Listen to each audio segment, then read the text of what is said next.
हमने रूह फूंकी। किसमें? मरियम के बतन में ईसा की रूह हमने फूंकी। और नफख तो आदम में मैंने फूंकी। कोई ना कोई फर्क तो होगा। तो अब एक बात मेरी समझ में आई कि कुरान में कहीं कहता है मैं, कहीं कहता है हम। जहां हम कहता है वहां काम कराता है वसीले से।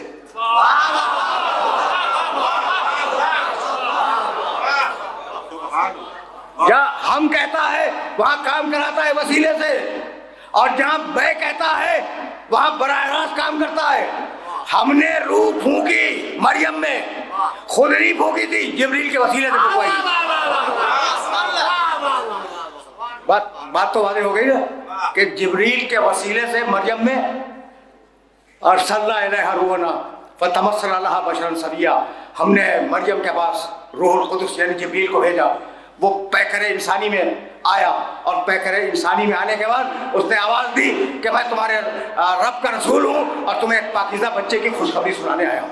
तो मरियम में रूह फूंकवाई जिब्रील के जरिए।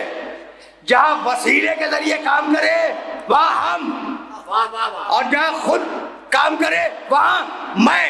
मरियम के लिए कहा हमने फूंकी, जिब्रील था। आदम के लिए कहा मैंने फूंकी। भाई वो भी जिब्रील से क्यों नहीं फूंकवा दी? कहा नहीं, फरिश्तों को सजदा करवाना है आदम के सामने।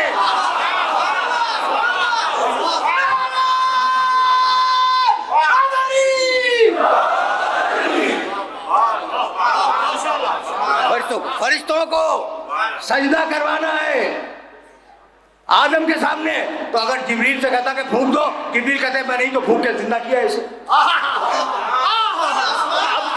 अब यहां तक तुम आ गए कि जहां हम कहे वहां वसीला है।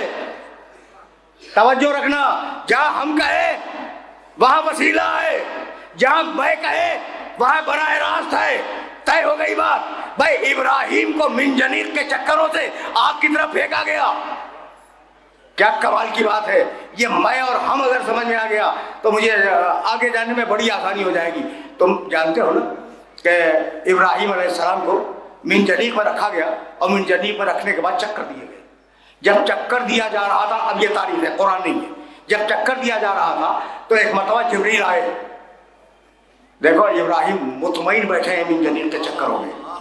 ये मिनजनीक के चक्कर समझे, मिनजनीक उस जमाने का कसला होता था, उसमें चीज रख के, पत्थर रख के चक्कर दिया जाता था और फिर तेजी के साथ उसे फेंका जाता था।